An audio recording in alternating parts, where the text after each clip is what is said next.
Hi, Liz here. I'm doing Unit 2 revision with you this afternoon. Thank you for joining me, whether you're at home or school or college. We are going to be looking at the roles and responsibilities of workers in health and social care. So let me load up my PowerPoint.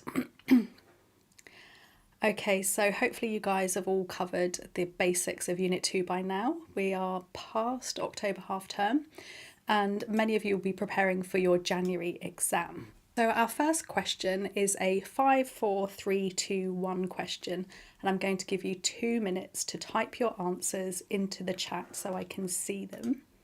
So let me reveal the question. So I want you to give me 5 types of doctors, 4 types of nurses, 3 roles of midwives, 2 places that healthcare assistants might work in, and 1 role of an occupational therapist. This is why I'm giving you 2 minutes. So what I want you to do is give me as many answers as you can. If you only know 2 types of doctors, give me 2. If you only know 1 type of nurse, give me 1. If you only know 1 role of midwife, and so on. So just give me as many answers as you can. I'm going to give you some funky music for 2 minutes. Let's go. 5, 4, 3, 2, 1.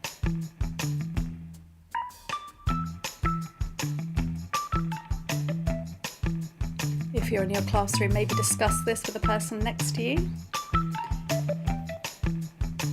If you're in the library, maybe don't discuss it, just think in your head.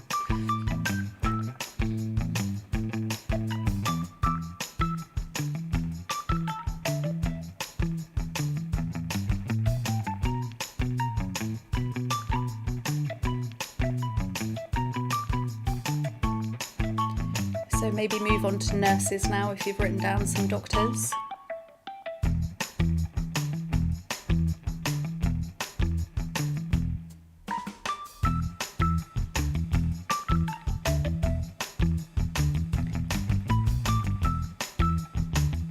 Maybe move on to the role of a midwife now. What do you know about midwives? What do they do?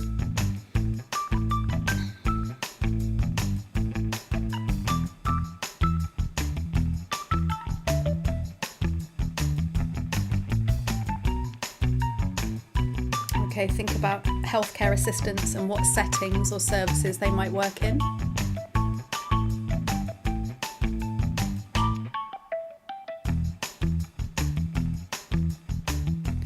And then your final question, the role of an occupational therapist, quite a challenging one. Lots of students struggle with this, so do your best.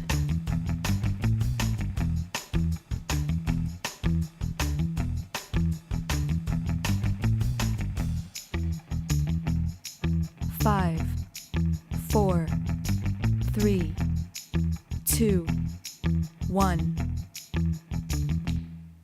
That's my absolute favourite music. Okay, let's have a look at my answers. Hopefully you're typing your answers as well. So 5 types of doctors. Okay, Daniela has given me neurologist, optician, dermatologist, cardiologist and audiologist.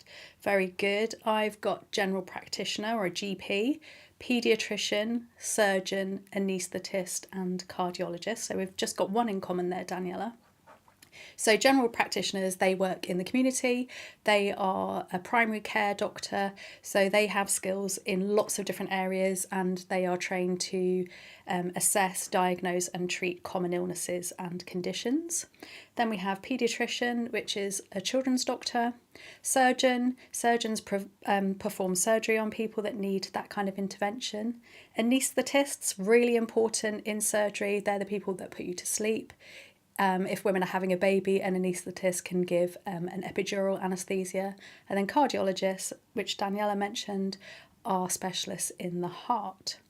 Okay, so our question for 4 was 4 types of nurses. Does anyone have 4 types of nurses? Let's have a look at mine.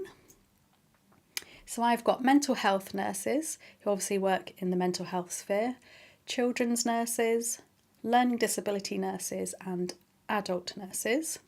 So children's nurses work with children from birth up to 18 years. Learning disability nurses work with anyone of any age that has a learning disability, and then adults work with people that are 18 and over with various health conditions, diseases and illnesses. Other nurses you could have, neonatal nurse, so they work with newborn babies. You could have a cancer specialist nurse, you could have diabetes specialist nurse, you have practice nurses that work with GPs and so on, lots and lots of different types. Okay, let's move on. So 3 roles of the midwife. So I've split these into antenatal, intrapartum and postnatal. So antenatal care is care given during pregnancy, so from when a woman right up until she goes into labour. Intrapartum is the time where a woman is in labour and giving birth. So intra means in between and partum means to give birth. And then postnatal care is what midwives give from when the baby is born up until about 28 days after the birth. Most women, though, only get about 10 days of care, and then the handover is to the health visitor, and a health visitor is also a type of nurse. Okay, let's have a look at our next one. So 2 places that healthcare assistants work, and I've gone for the easy ones, hospitals and GP practices. And the final one, the one that I said was quite tricky, is one role of an occupational therapist, and I've kind of put a few into one in my answer. So occupational therapists help people to regain independence after ill health, accident or injury. So if I was to become seriously ill or to have an accident or an injury, an occupational therapist could be involved once I've received my medical care and treatment to help me get back to doing what I was doing before. So to return to my occupations. Occupations doesn't just mean your job though, it means anything that you like to do with your time. So it also means hobbies and things that you enjoy. Occupational therapists also work with people that have disabilities, maybe lifelong disabilities. For example, if a child with a physical disability like cerebral palsy started school, an occupational therapist would help them to be independent in their school place. So look at their physical environment and so on and help them to be independent in school. So well done, Daniela. I'm going to give you a round of applause. Okay, so next we've got a chili quiz, and I'm going to give you 60 seconds to answer these questions. There are going to be 3 questions, and each one has a different difficulty. So the mild question is 1 chili, so that's 1 mark. The spicy question is 2 chilies for 2 marks, and the hot question is 3 chilies for 3 marks. So let's have a look at our questions. So our mild question: identify 2 responsibilities of a care manager. So you can just give me 2 bullet points straight up. My spicy question for 2 marks is to explain 2 responsibilities of a youth worker. So 2 responsibilities they have with a little bit of detail about how or why or when. And then my hot question is to explain 2 responsibilities of occupational therapists. So 2 responsibilities they have plus the explanation, which is the how, the what, the why or the when. So I'm going to give you 60 seconds so that you can either type your answers in the chat or you can discuss it in your class or with your friend. Let's go.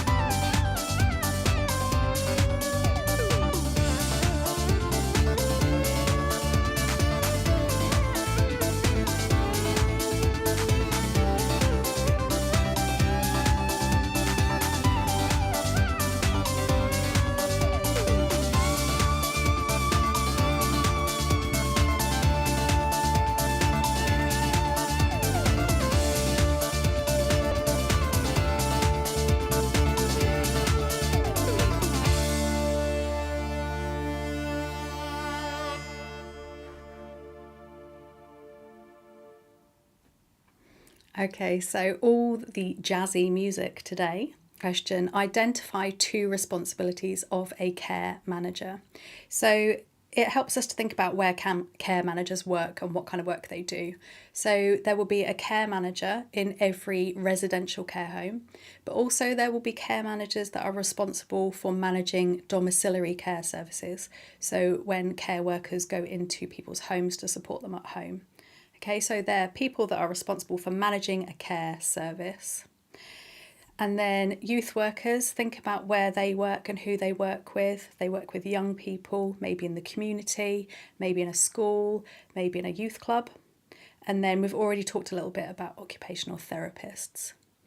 Okay, so I'm going to talk you through my answers. So responsibilities for a care manager.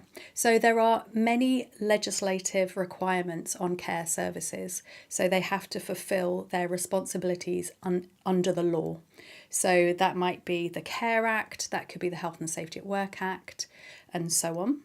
They must provide training to their staff, so the care assistants that work in their care home or the domiciliary care workers that work for their care service must have training, and that training is to meet those legislative requirements but also give good, effective, safe care to the people that they're caring for. If anyone has a complaint or a concern about a service, then the care manager will be the first person that receives that complaint and maybe can resolve it. The other thing that a care manager must do is provide equipment to their workers. So, for example, personal protective equipment so that the care workers are kept safe while they're doing their job. On the other hand, they might provide equipment that is to support the people they're caring for. So things like hoists to help people to move around, and maybe walking aids like a walking frame or a walking stick. So then moving on to responsibilities of a youth worker. So they spend a lot of their time liaising with other health and social care services. So youth work is a community-based kind of social service, but obviously it feeds into healthcare and more formal social care as well. So young people might be referred to youth work, perhaps if they're struggling at school, or maybe if they're being cared for by social care services, or people can just choose to attend themselves.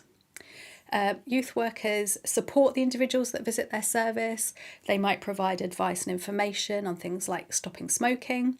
They also give really practical support with things like CVs, job applications, getting to interviews and so on. And then, of course, they also arrange fun activities for young people to do. And then moving finally on to occupational therapists. As I said in the previous question, lots of students find this quite confusing and difficult to understand. So an occupational therapist is an allied health professional, and they sit really nicely between healthcare and social care. So occupational therapists work in hospitals, some work in the community, some work for social care, they might work in prisons, schools, huge number of settings. And they, as I said before, they help people to be independent and to be able to return to or enjoy their occupations, which means their work, but also their hobbies and the things they enjoy doing. So they might develop strategies to help people carry out their activities of daily living, so their washing and their cooking. They might provide them with activities, maybe activities to build back their skills or their strength after an accident. And also they might provide them with equipment to help them live independently. The other thing that occupational therapists do is they assess the person they're supporting. So they assess what their skills are and what their challenges are. They also assess their physical environment, and they may suggest ways to adapt the physical environment to improve their independence. So the occupational therapist would produce a report for the council, for example, and say, Liz has got a physical disability, she's finding it difficult to walk up her stairs. I recommend that she has a stair lift installed.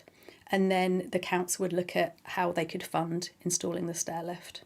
So the occupational therapist assesses that person, assesses their environment, and then helps them to develop the skills to live in that environment independently. Okay, let's have a look at our next activity. Okay, policies. I've talked about legislation, so legislation sits up here. And then we look at legislation as a care manager or a hospital manager, and we then decide, okay, what policy do I need to put in place to fulfil legislative requirements? So I want you to give me 3 policies that health and social care professionals, all of them, regardless of where they work, must follow. Okay, so I'm going to give you 30 seconds for this. Let's go.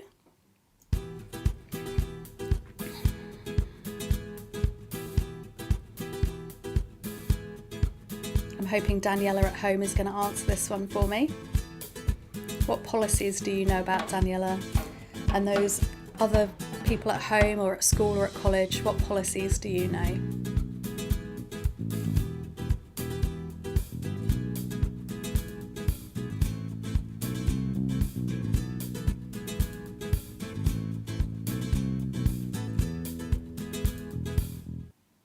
Okay, so there's often a question on your Unit 2 exam paper about policies, and I always say to my students, learn some policies that apply to all professionals in all settings, so that if you get that question, you don't even have to think about it, you just write it down. Brilliant. So Daniela has said complaints policy, safeguarding policy, medication policy. Excellent. So every single setting will have a complaints policy, absolutely 100%. Everyone will have a safeguarding policy as well. Medication policy, potentially, maybe some settings might not have one, but I think it's quite a safe one, because even if, say you're working as a youth worker in a youth club, there might be someone that comes to the youth club that has their own medication. So there would be a policy on that. Really good, Daniela. I'm going to give you a round of applause. Let's have a look at what I have. Okay, so health and safety policy, that is one that you will find in absolutely every setting. We must fulfil our obligations under the Health and Safety at Work Act. We've also got control of substances hazardous to health, RIDDOR, reporting of diseases and dangerous occurrences, got fire safety and so on. Equality and diversity policy, every setting will have one of those. That's to ensure that we fulfil our obligations under the Equality Act 2010, maybe also the Human Rights Act 1998. And then a safeguarding policy. As Daniela rightly put in her list, safeguarding policies will be found everywhere. That's about keeping people safe from harm and abuse and neglect, and also protecting and promoting their rights. So the legislation that governs that is things like the Care Act 2014 for adults, the Children's Acts of various years, and so on and so forth. Okay, well done. Let's have a look at what we've got to look at next. Okay, a bubble quiz. In the bubble quiz, I'm going to give you a question, and there'll be 4 answers on the screen. Now, the number of correct answers depends entirely and changes each time. It could be 0 correct answers, it could be 1, 2, 3, or all 4 correct answers. So if I show you the first one, so I'll read out the question, then I'll show you the answers, A, B, C, or D, and I want you to type into the chat for me which are the correct answers. So our first question is, which role has duties to take and record patient temperature, weighing patients, making beds, washing and dressing, and serving meals? Is that A, healthcare assistants, B, social workers, C, doctors, or D, occupational therapists? So take a moment to have a think, and then just type the letter or letters into the chat. Daniela, I'm looking at you now. What do you think? Who is going to take and record patient temperature, weigh patients, make beds, support patients to wash and dress, and serve patients meals? I'm going to say it's definitely not occupational therapists, because we've already talked about what they do. I don't think it's social workers either. And I'm pretty sure that most doctors don't do that either. So I think it must be A, healthcare assistants. Okay, let's have a look at our next one. Well done, Daniela. So next question, which role works specifically with young people aged between 11 and 24 years? So some of the answers on there may sometimes work with young people aged 11 to 24, but who works specifically with that age group? Daniela has said C, youth workers. I think you are correct, Daniela. Let's have a look. Yep. So obviously midwives might work with people having babies and their families aged between 11 and 24. Social workers might work with them too, and occupational therapists. But they also work with lots of other age groups, whereas youth workers are literally focused on 11 to 24 years. And sometimes people forget that 11-year-olds and 24-year-olds come under the remit of youth work. We often think about sort of teenagers, yeah, but it's also 11, 12-year-olds and also 20, 23, 24-year-olds. Okay, next question. Care assistants. So care assistants are people working in social care, supporting people with their activities of daily living, maybe people that are still able to be independent at home but might need a little bit of support in the morning and the evenings. Care assistants are also who we find working in residential care homes, particularly for the elderly. So do they help with personal care? Do they liaise with other services? Do they sometimes support individuals to buy their own groceries? Do they sometimes do household tasks such as cleaning? What do you think? Type in what you think are the correct answers. I'll just give you a moment to think. Okay, so I think this is all of them. Yeah. So the principal thing that we think about when we think about care assistants is helping with personal care. So that's things like helping people to get up in the morning, to brush their hair, brush their teeth, maybe have a wash, a bath or a shower, help them change their clothes, maybe help them go to the toilet, also help them to eat food and to drink. So those are personal care tasks, and that's a big part of what care assistants do. However, they do have to liaise with other services. So everyone that works in health and social care may at one point or another have to liaise. So that means contact and discuss with, work together with another service.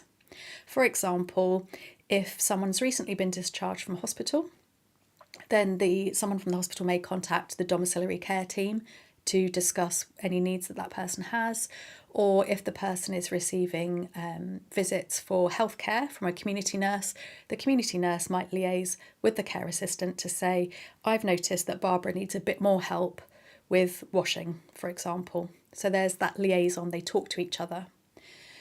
Although, generally speaking, care assistants are not going out and doing people shopping, sometimes they do, and sometimes they might support that individual to buy their groceries or to put their groceries away. And sometimes they also help with household tasks. It entirely depends on the care arrangement that the individual has, the needs that they have, and the plan that has been drawn up. Okay, let's have a look at our next question. Okay, you should be able to get this one from what we discussed earlier in this session.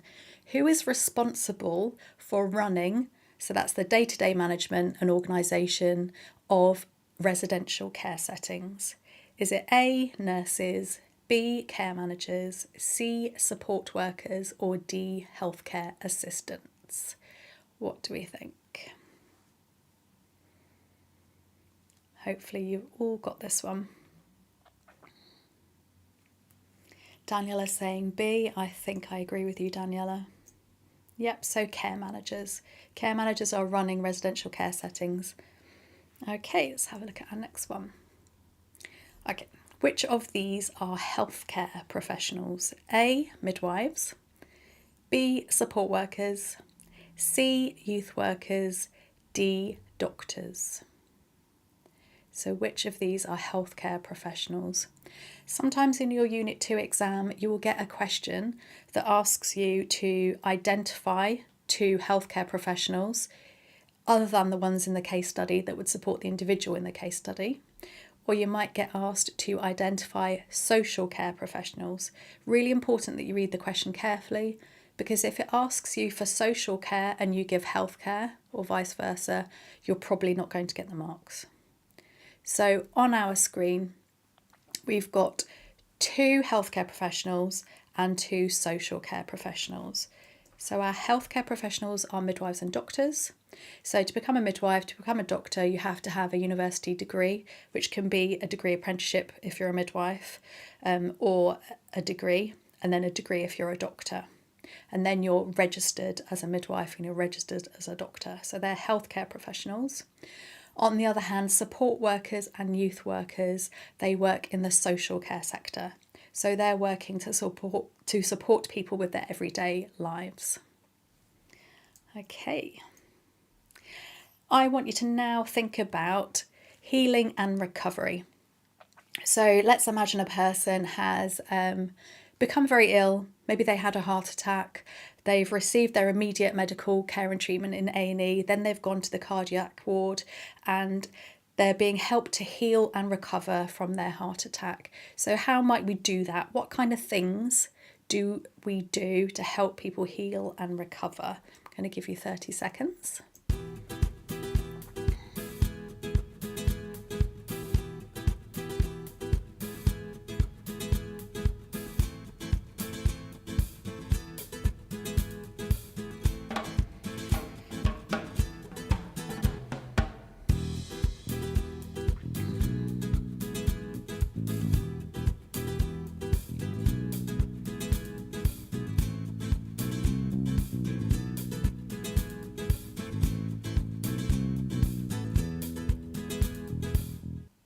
Okay, so there are lots of different ways that we can lost me there for a moment. So some doctors, all doctors can prescribe medication. Some nurses and midwives have additional training to help them to prescribe medication. And then we have rehabilitation programs. So a rehabilitation program is a program that is put together like a care plan to help a person to rehabilitate. That means to recover their function that they had before they became ill. And that can include things like physiotherapy to help you with your physical recovery. So perhaps to learn to walk again or to use your arms and legs again. Speech and language therapy to help you to talk again and also to help with your swallowing and any eating difficulties. Occupational therapy, which we talked about before, is about helping people to live independently and to be able to do their work and do their hobbies. And then counselling, which is all about giving us emotional support and someone to talk to help us to heal and recover. Okay, let's see what we have next. Okay, connection wall. This is quite a tricky one. So I'm going to show you 12 key phrases on the screen, and they can be grouped into 3 groups of 4, and we need to find the common connections. I'm going to help you with this one because it's quite tricky. Okay, so we need to look at all these things on the screen and work out which ones go together. So for example, let's have a look at A1, getting dressed. What other things on there match with getting dressed? And I'm going to give you a hint and say it's all about personal care. So can you give me more examples of personal care on that screen there? So it's definitely not nurse or midwife or general practitioner or occupational therapist. So it's probably using the toilet, washing, showering and bathing. They're all personal care. Then I mentioned nurse, midwife and general practitioner. They are healthcare professionals. And then do we have another? Yes, we do. We have occupational therapist on there. Also, they're an allied health professional, so that's another group. And then that leaves us with the final group. So let's just go through and check. Okay, so responsibilities of all health and social care workers. So it doesn't matter whether you're a doctor or you're a nurse, you need to ensure that people's personal care needs are met. You need to ensure that you enable them to heal, recover and rehabilitate. You need to support them to be as independent as possible, and you need to follow all policies and procedures, for example, infection control. So you might have a different level of responsibility in each of those areas, but there are all things that all health and social care workers must do.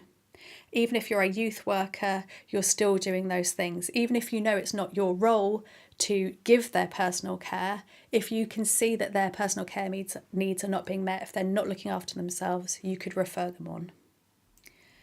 Then we have our healthcare professionals, and then finally our examples of personal care. Okay, let's quickly whiz through these true or falses, and then we will be done. Okay, so midwives are only based in hospitals. Is this true or false?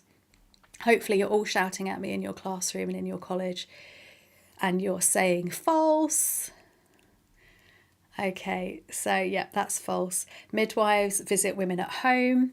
They work in birth centres.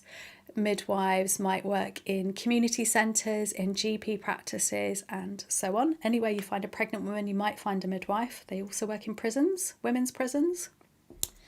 Okay, true or false? Nurses are the largest group of professionals working in the NHS. Hopefully you're all shouting true, because that is true. Nurses make up a huge number of workers in the NHS. I forget the figure, but thousands and thousands and thousands. Question 3. GPs provide ongoing care for people in the community, including providing preventative care. Okay, so let me just explain what that means. Ongoing care might be the person we were talking about earlier. Someone's had a heart attack, they've received their emergency care, they've received their care and treatment in the hospital, then they're discharged home.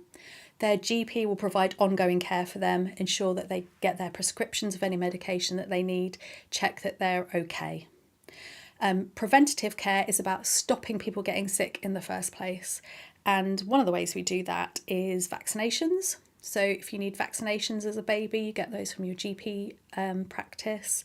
It includes things like healthy eating advice, stop smoking, and so on and so forth. So that's preventative care.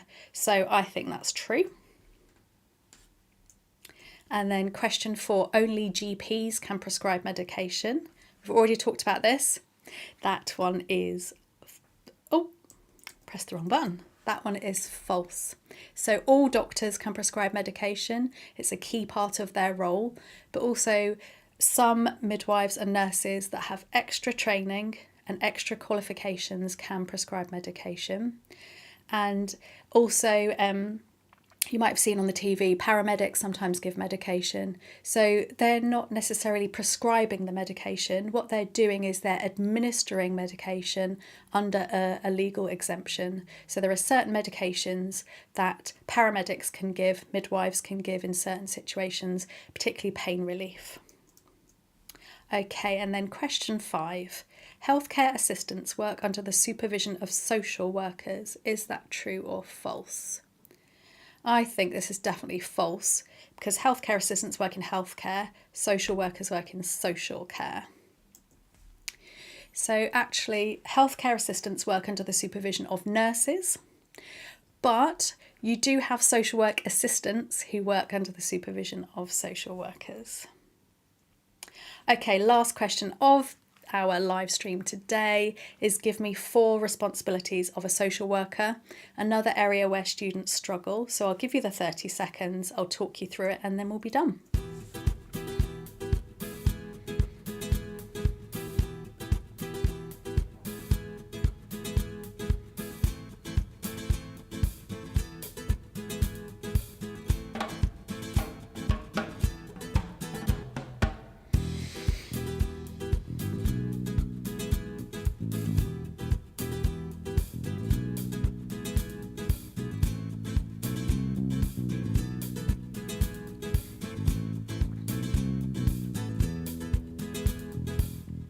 Okay, so social workers have quite a lot of responsibilities, so I've tried to encapsulate them into 4.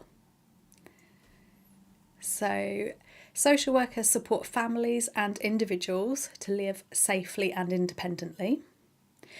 They make recommendations or referrals to other services for advice, guidance and support. They must keep detailed records of interactions with service users and document any concerns that they have. And they must be an advocate for those that may find it difficult to express their needs and wishes. The types of people that need a social worker are those people that are struggling to maintain their independence and their safety in their daily life. So, for example, this could be children that are having difficulties living at home with their parents, but it can also be people with long-term illnesses and conditions, or the elderly, or people that have, found themselves in a difficult situation, for example. Okay, so that's it for me today. We are back with live streams at the beginning of December. After we finish this live stream, I'll pop a link in the chat, so do have a look and you'll be able to see the Unit 2 live streams that I've got scheduled for December. Over the next 2 weeks, I am actually going on tour around some cinemas around the country to do Unit 1 and Unit 2 revision workshops, so I might see some of you there. Take care, thank you so much for joining me today, and see you again soon. Bye.